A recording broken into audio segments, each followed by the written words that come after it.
नमस्कार दोस्तों, स्वागत है आप लोगों का एक्सीलेंट कोचिंग सेंटर के यूट्यूब चैनल में। मैं निकेश कुमार आज के साइंस क्लास में आप लोगों का स्वागत करता हूं और बात करते हैं आज के वीडियो की। पिछले वीडियो में हमने लवण के बारे में पढ़ा था, लवणों के प्रकार के बारे में पढ़ा था। तो कौन कौन से लवण होते हैं, जैसा कि हम लोगों ने पढ़ा था सामान्य लवण, अम्लीय लवण एवं भस्मीय लवण। इसी के साथ साथ मैं आप लोगों को बता देना चाहता हूँ कुछ और लवण के बारे में जो कि आप लोगों को जानना जरूरी है। बात करते हैं द्विक लवण की। द्विक लवण आखिर कहते किसे हैं, द्विक लवण किसे कहते हैं, इसी के साथ यहीं पर हम लोग जान लेते हैं द्विक लवण क्या होता है।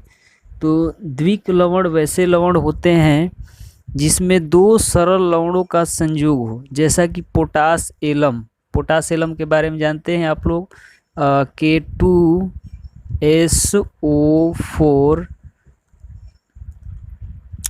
Al2SO4 का होल थ्राइस इंटू 24H2O, ये होता है पोटास एलम, यानी कि द्विक लवण का ये एक एग्जाम्पल है। द्विक लवण वैसा लवण होता है जिसमें दो सरल लवण मौजूद होते हैं, जैसा कि आप लोग देख रहे हैं K2SO4 Al2SO4 का होल थ्राइस इंटू 24H2O में एक लवण K2SO4 है और एक है एल्युमिनियम सल्फेट का लवण। उसके बाद बात करते हैं मिश्रित लवण की। तो मिश्रित लवण वैसे लवण होते हैं जिसमें कई लवण विद्यमान होते हैं।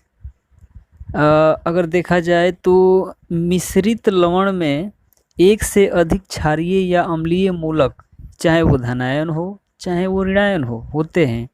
अगर एग्जाम्पल लिया जाए जैसा कि विरंजक चूर्ण की, जिसमें विरंजक चूर्ण, उसके बाद सोडियम पोटेशियम सल्फेट एवं रोसेल लवण की, ये सब जो होते हैं मिश्रित लवण होते हैं। आज हम लोग बात करेंगे लवण के पीएच की। जैसा कि पीएच हम लोगों ने पहले पढ़ा था, पीएच क्या होता है, किसी भी अम्ल हो, क्षार हो या लवण हो, उसकी शक्ति को जानने के लिए एक पैमाना लिया जाता है जिसको पीएच कहते हैं, और इस पीएच का आविष्कार सोरेंस ने किया था।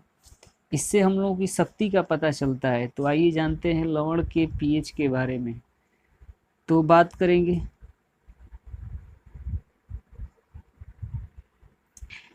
करेंगे सबसे पहले सामान्य लवण का। जो सामान्य लवण जो होता है वो प्रबल अम्ल एवं दुर्बल प्रबल भस्म के द्वारा पूर्ण उदासीनीकरण की अभिक्रिया से बना होता है, इसीलिए इसका पीएच जो होता है 7 होता है। यहाँ पर आप लोग देख सकते हैं कि सामान्यतः प्रबल अम्ल एवं प्रबल भस्म के द्वारा पूर्ण उदासीनीकरण होता है, इसका पीएच 7 होता है। अर्थात NaCl, K2SO4 या KCl, ये सभी जो होते हैं सामान्य लवण होते हैं, अर्थात इनका जो पीएच है वो 7 होता है, क्योंकि ये पूर्णतः उदासीन होते हैं। बात करते हैं आगे दूसरे पॉइंट्स की।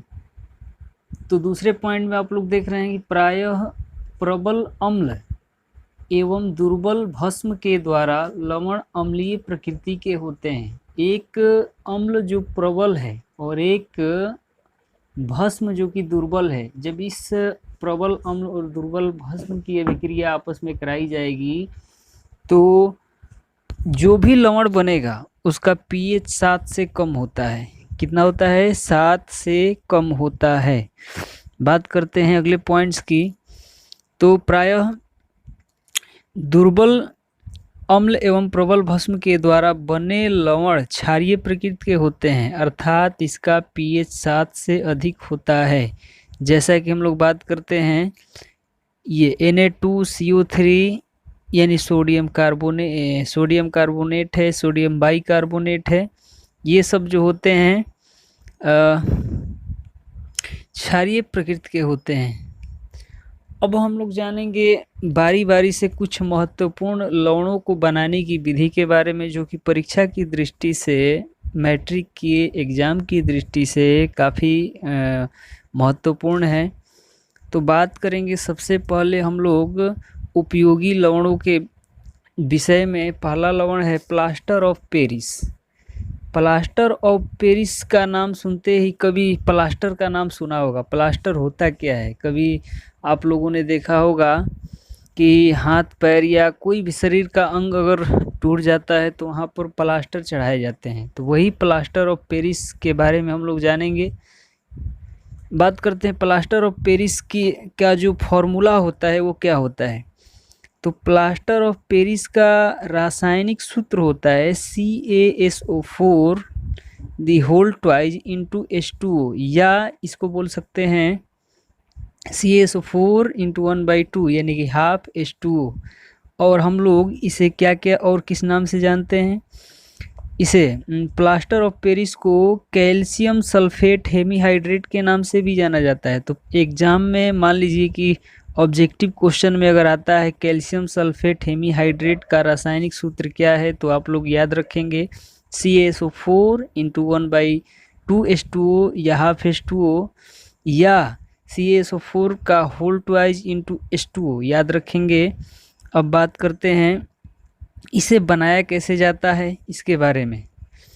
तो बनाने की इस विधि में सबसे पहले बनाने की विधि में जब जिप्सम को, अब जिप्सम क्या होता है? तो जिप्सम आप लोग को इधर देखने को तो नहीं मिलेगा, लेकिन जिप्सम जो होता है वो बिल्कुल मुलायम होता है। वो भी एक प्रकार की मान लीजिए मिट्टी है जिसे पृथ्वी के अंदर से खुदाई करके निकाला जाता है। और ये हाँ बिहार में तो नहीं, बिहार में हो सकता है कहीं मिले ना मिले, लेकिन ये साउथ इंडियन में ज़्यादा होता है। तो बात करेंगे जिप्सम की। जिप्सम का जो सूत्र होता है वो होता है CaSO4 इंटू 2H2O। अब बनाने की विधि में सर्वप्रथम क्या करेंगे? बनाने की विधि में जब कभी भी आप लोग घूमने जाएंगे तो देखने को मिलेगा कंपनियों में कैसे बनाया जाता है। इसे बनाने के लिए सबसे पहले जिप्सम पाउडर होता है। जिप्सम वो मिट्टी की तरह होता है लेकिन बिल्कुल मुलायम होता है, रुए की तरह, और उसे निर्जलीकरण किया जाता है। जिप्सम को गर्म किया जाता है तो जिप्सम का निर्जलीकरण हो जाता है। निर्जलीकरण का मतलब होता है जिप्सम में जो नमी होती है, जल होता है, वो ख़त्म हो जाता है, यानी कि सूख जाता है। जब इसका निर्जलीकरण हो जाता है तो प्राप्त होता है कैल्शियम सल्फेट। अब ये अभिक्रिया जो है उभयगामी, उभयगामी का मतलब इतनी दोबारा ऐसी अभिक्रिया नहीं है जिससे कि प्लास्टर ऑफ पेरिस प्राप्त हो जाए। अब इसे प्राप्त करने के लिए क्या कहते हैं, यह अभिक्रिया देख सकते हैं, यह अभिक्रिया उभयगामी नहीं होती है। अतः जिप्सम को 120 डिग्री सेल्सियस पर गर्म किया जाता है। इम्पोर्टेंट है, याद रखेंगे 120 डिग्री सेल्सियस। पूछता है एग्जाम में कि जिप्सम को प्राप्त करने जिप्सम को कितने डिग्री सेल्सियस पर गर्म करने पर प्लास्टर ऑफ पेरिस प्राप्त होता है, तो याद रखेंगे 120 डिग्री सेल्सियस। तो जब 120 डिग्री सेल्सियस पर गर्म करते हैं तो हमें प्राप्त होता है कि प्लास्टर ऑफ पेरिस अर्थात CaSO4 क्या होल ट्वाइस इंटू H2O। जैसे ही तापमान 120 डिग्री सेल्सियस से आगे पहुंचेगा तो प्लास्टर ऑफ पेरिस प्राप्त नहीं होता है। अब इसका रीज़न क्या है कि प्लास्टर ऑफ पेरिस प्राप्त नहीं होगा? क्योंकि जब प्लास्टर ऑफ पेरिस की अभिक्रिया जल से कराई जाती है तो यह जिप्सम में परिवर्तित हो जाता है। इसीलिए 120 डिग्री सेल्सियस से ज़्यादा टेम्परेचर को नहीं कर सकते हैं। और अगर मान लीजिए क्वेश्चन में ये भी आ सकता है कि ये अभिक्रिया किस प्रकार की अभिक्रिया होती है, तो बात करेंगे अवक्षेपी अभिक्रिया है। कुछ समय बाद जो है वो प्लास्टर ऑफ पेरिस जम करके कठोर हो जाता है। देखा होगा कि शरीर के किसी भी अंग के टूटने पर जब यही प्लास्टर ऑफ पेरिस को लगाया जाता है तो वो सूख करके पत्थर की तरह कठोर हो जाता है। अब बात करेंगे प्लास्टर ऑफ पेरिस के उपयोग की। तो प्लास्टर ऑफ पेरिस का उपयोग है, सबसे पहला उपयोग है कि इसका उपयोग टूटे फूटे अंगों को प्लास्टर करने में किया जाता है। दूसरा उपयोग, अच्छा यहाँ बात कर लेते हैं अंगों के टूटने पर। ये सभी लोगों ने देखा होगा। बात करते हैं मूर्तियों में। दूसरा उपयोग जो है मूर्तियाँ एवं ढांचा बनाने में। तो जो मूर्तियाँ बना करके आती हैं, जैसा कि दिवाली वाली में जो मूर्ति खरीदने के लिए जाते हैं और वो कलर किया होता है और वो जो पदार्थ होता है वो होता है प्लास्टर ऑफ पेरिस। या हम लोग बात कर लें मंदिरों में जो मूर्तियाँ बना करके रखी जाती हैं, अधिकांश उसमें प्लास्टर ऑफ पेरिस का ही होता है। या और भी देख सकते हैं प्लास्टर ऑफ पेरिस से ज़्यादा उसका ढांचा तैयार कर दिया जाता है, या जो मुख है उसका उसे सांचे में ढाला जाता है प्लास्टर ऑफ पेरिस से ही। क्योंकि प्लास्टर ऑफ पेरिस जो है काफ़ी चिकना हो जाता है और साथ ही साथ जम करके कठोर हो जाता है और टूटता नहीं है जल्दी, इसीलिए इसका उपयोग किया जाता है। अब बात करेंगे दूसरे लवण की। दूसरा लवण जो कि हमारे लिए काफ़ी उपयोगी है और वो दूसरा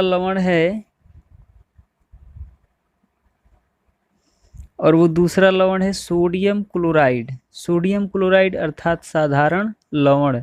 इसका उपयोग हम लोग खाने के लिए करते हैं, ये सभी लोगों ने देखा है। तो बात करते हैं साधारण लवण की। साधारण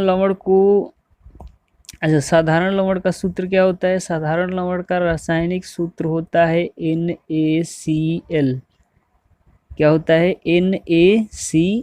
NaCl, सोडियम क्लोराइड।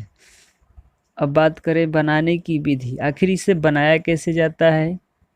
तो ध्यान देंगे, बनाने की विधि में सबसे पहले क्या किया जाता है?